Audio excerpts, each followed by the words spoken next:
Assalamualaikum warahmatullahi wabarakatuh.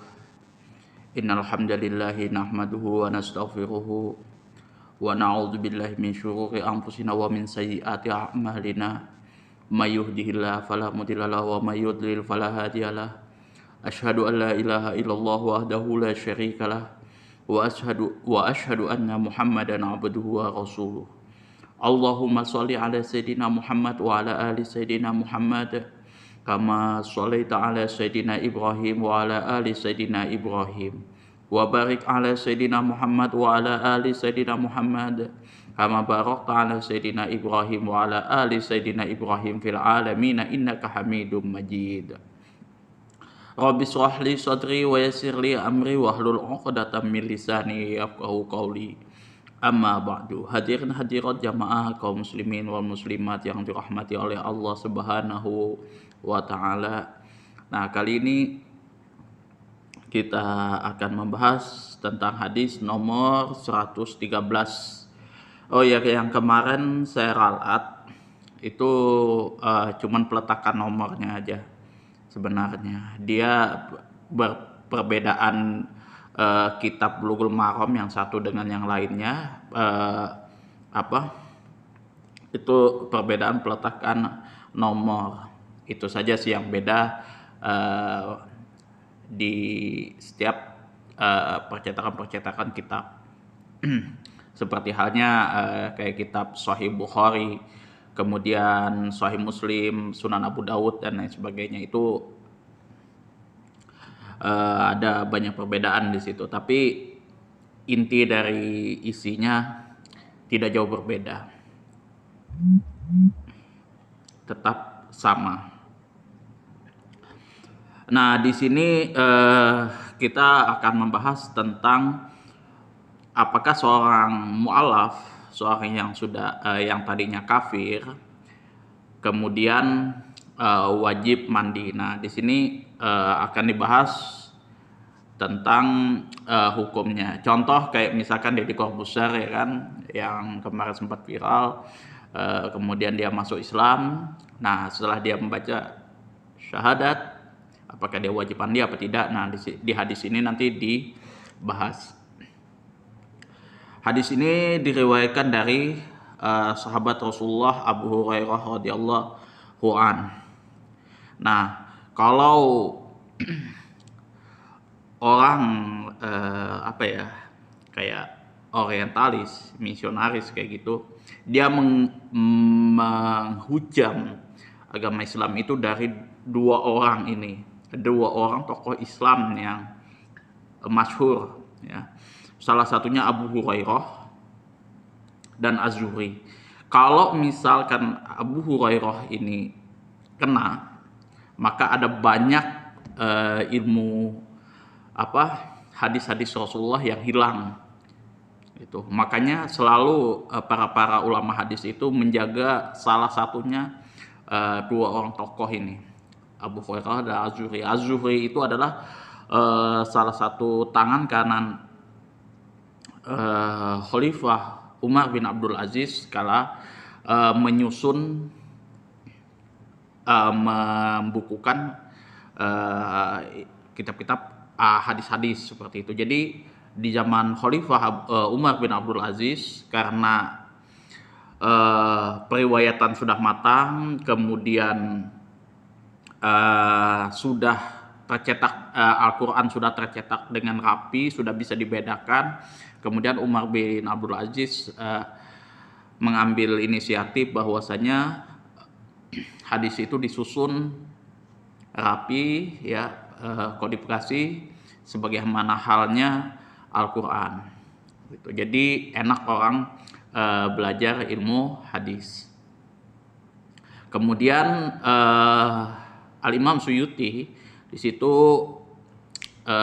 dia menutup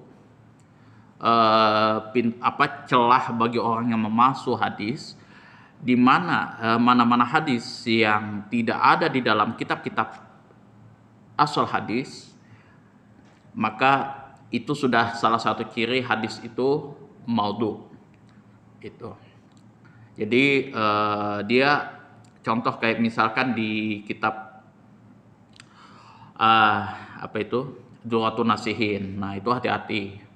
Kalau misalkan sudah tidak ada di dalam kitab-kitab masyhur seperti hanya Sahih Bukhari, kemudian Sunan Abu Daud, Sahih Muslim, At-Tirmizi, dan beberapa kitab-kitab yang lain seperti apa ya, Hadis Mukhtasar kalau tidak salah itu. Nah itu sudah hati-hati kita di situ.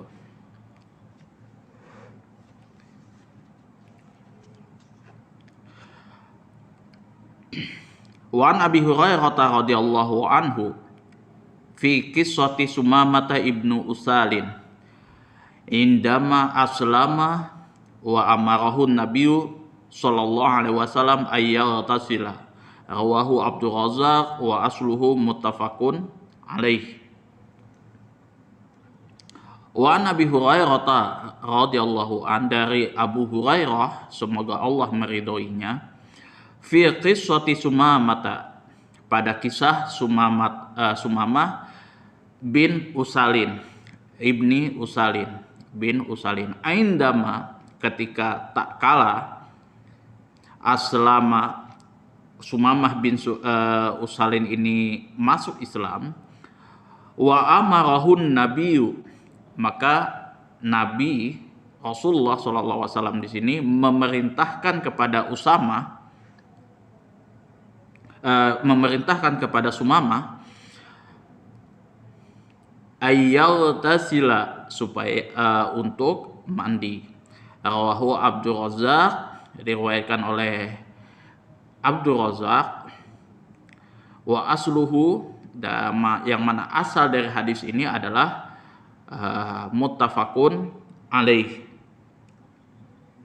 yang mana disahkan, diriwayatkan juga oleh Imam Bukhari dan Muslim dengan satu sahabat yang sama itu. Jadi kedudukan hadisnya ini sahih tahap tinggi. Kalau kita lihat makna keseluruhannya, apabila seorang yang kafir di sini, orang yang non muslim masuk Islam, maka batinnya menjadi suci dari akidah yang rusak. Maka syariat memerintahkannya agar mandi secara lohiriah. Nah, agar mandi, agar badannya tadi secara lahiriahnya tadi menjadi suci dari hal-hal kekufuran dan sisa-sisa janabah yang ada padanya ketika dia masih kafir. Tapi bukan berarti ini dia harus mandi tiap-tiap hari menutupi hari-hari yang lain, enggak. Cuman dia satu kali mandi saja itu.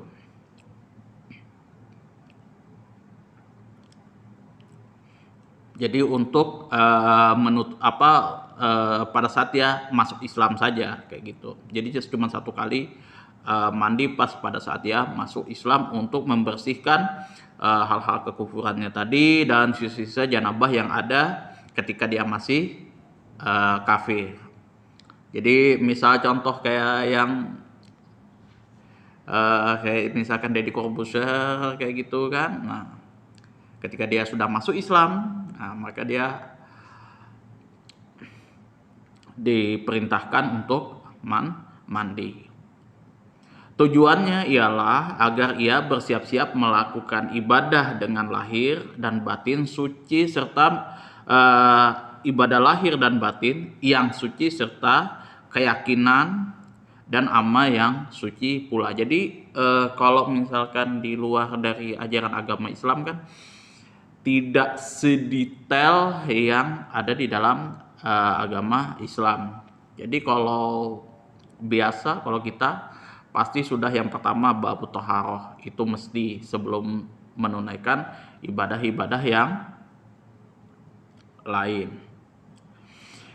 Kemudian kalau kita analisis lafadznya adalah fi qissah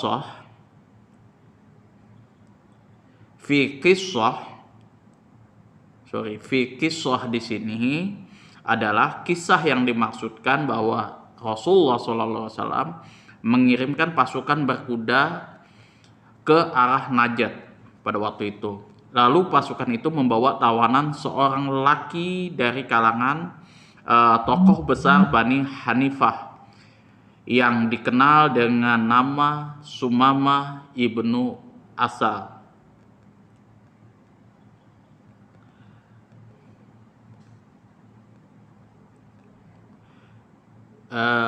Sumamah ibnu Asal ya, atau Usal. Nah, kemudian di sini mereka mengikatnya pada salah satu tiang masjid, maka keluarlah Rasulullah Shallallahu Alaihi Wasallam. Lalu Rasulullah tadi memerintahkan kepada para sahabat untuk melepaskan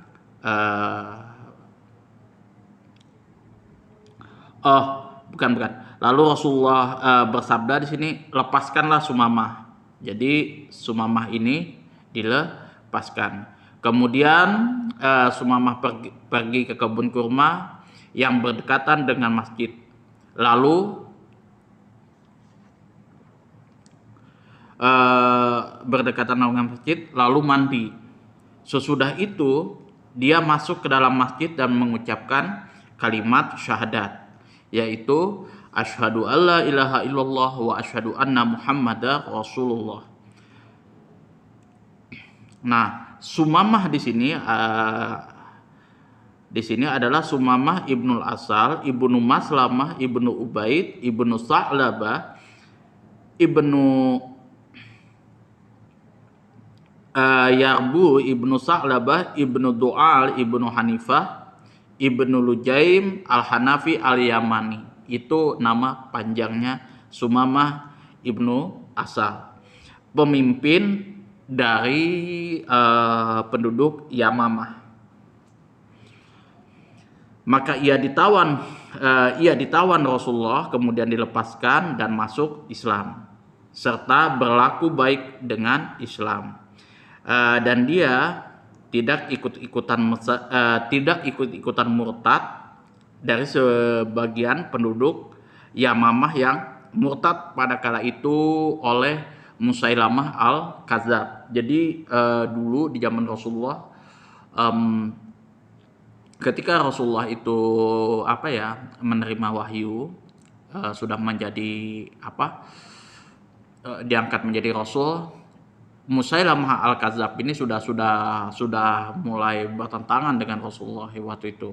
Dan bahkan di beberapa hadis, kalau saya lupa itu di mana, jadi Musailamah al-Kadzab pernah bertemu dengan Rasulullah, dan Rasulullah sudah memprediksikan Musailamah al-Kadzab bahwa dia yang bakalan menjadi nabi palsu nanti setelahku.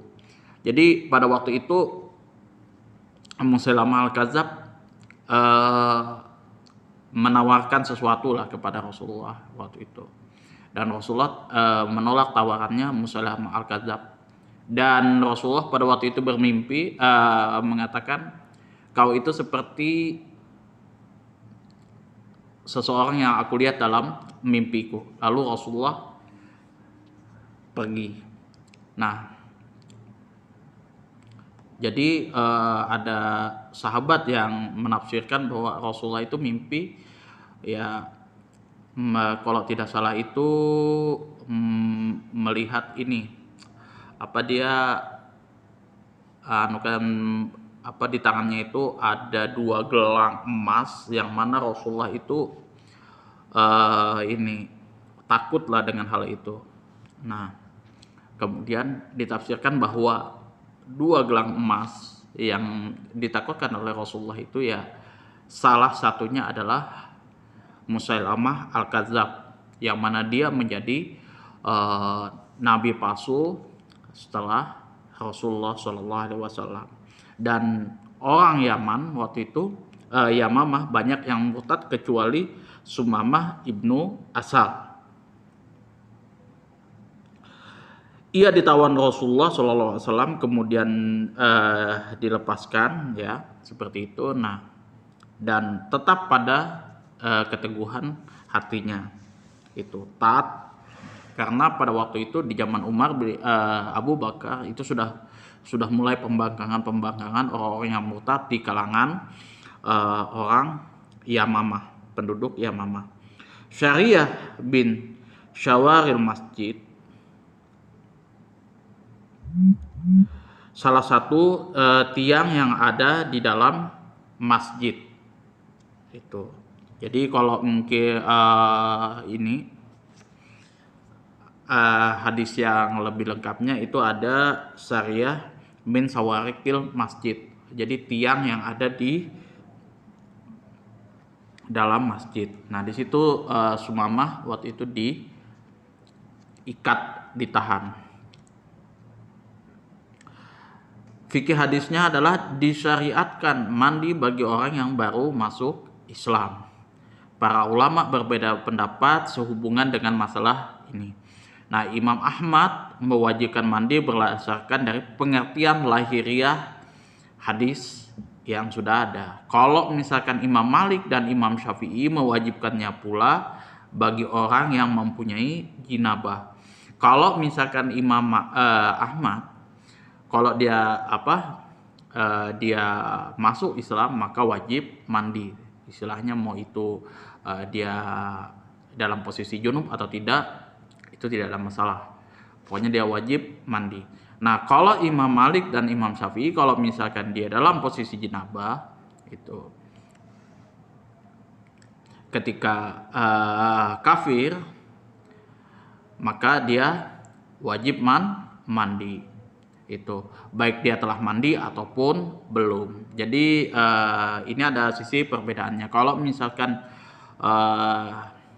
Imam Syafi'i ya dia berjenabah pada waktu kafirnya, dia sudah mandi atau belum, maka dia wajib mandi sebagaimana syariat agama Islam. Kalau misalkan seseorang tersebut tidak mempunyai jinabah ketika kafir, nah dia belum ini ya, dia masih posisi suci kayak gitu, maka hukumnya adalah sunat. Itu menurut pendapat Imam Malik dan Imam Syafi'i. Nah, kalau Imam Abu Hanifah di sini mewajibkan mandi bagi orang yang mempunyai jinabah ketika kafir. Sedangkan ia tidak pernah mandi jenabah. Dan ia mengatakan bahwa mandi tidak wajib baginya apabila dia pernah mandi di masa kafirnya. Tapi kalau pendapat ini sih rada-rada susah sih kalau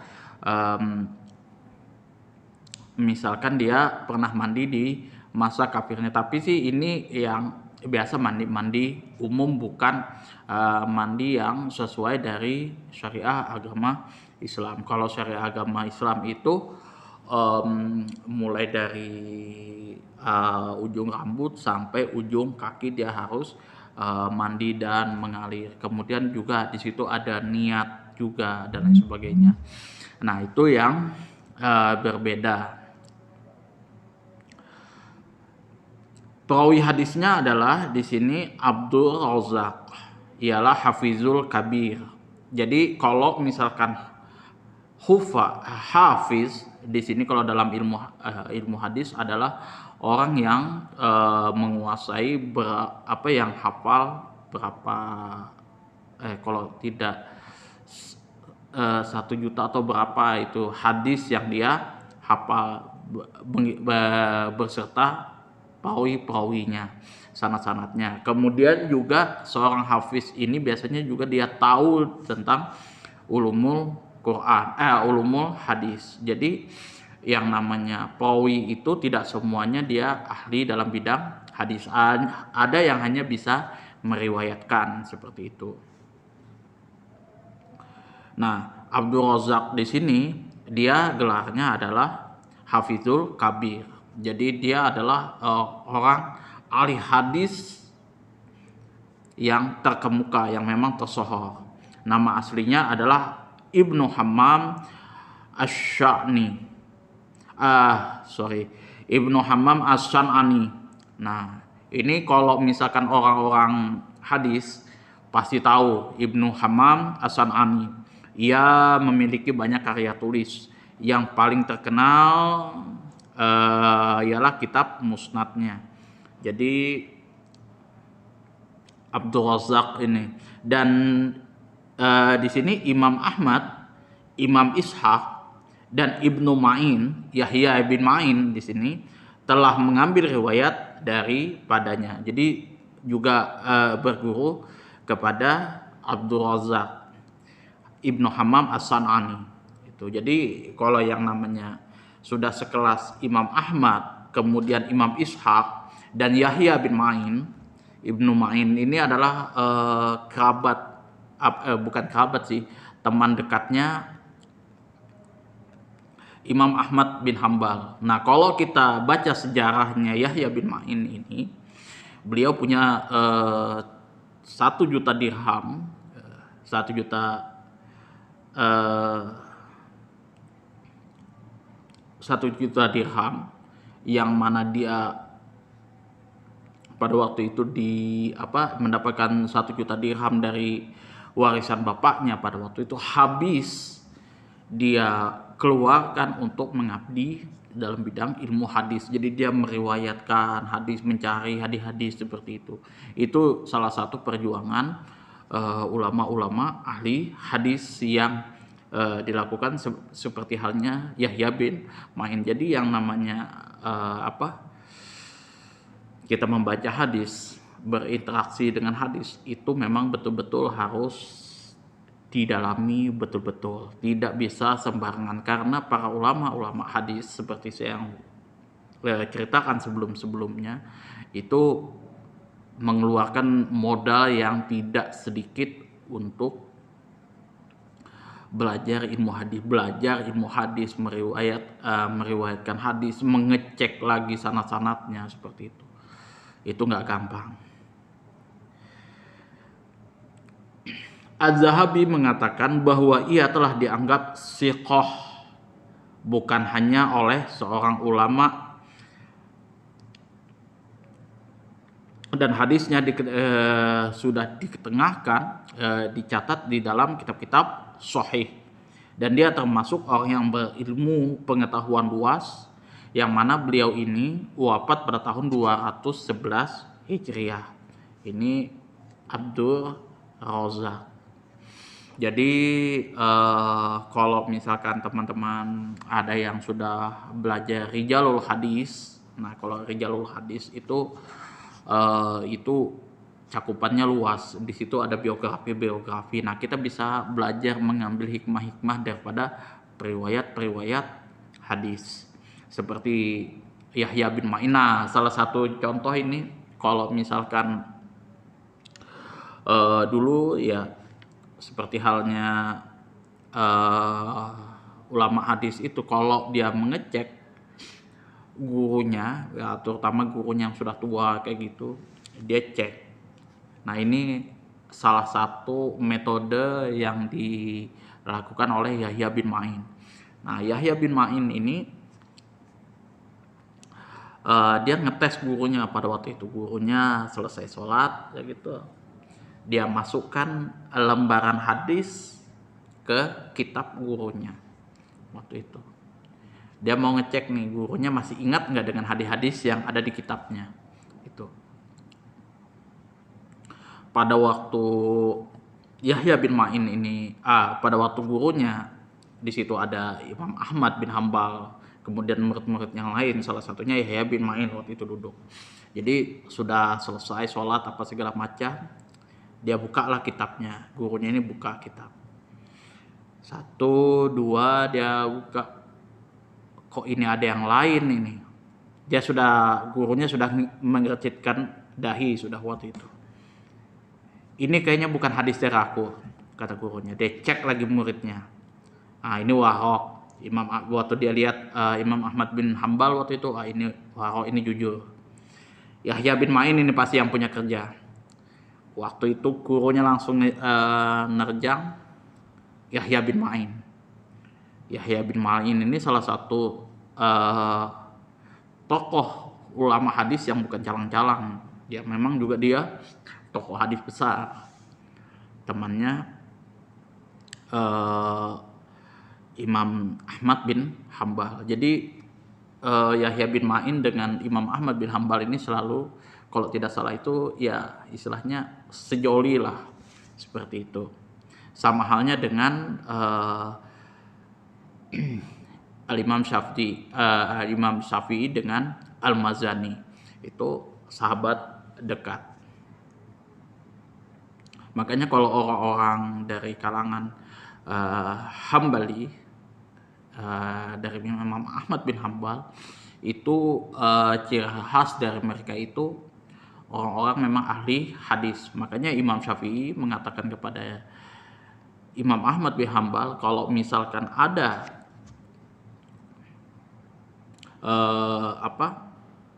kalian temukan hadis yang sahih yang bertentangan dengan pendapatku ini, maka ambil hadis yang sahih, buang pendapatku. Nah, itu yang dikatakan Al-Imam Syafi'i kepada Imam Ahmad bin Hambal. Nah, mungkin itu saja ya sekilas sejarah tentang cerita-cerita periwayat hadis. Dan di sini kalau misalkan di dalam kitab Bulughul Maram itu tidak dijelaskan secara rinci.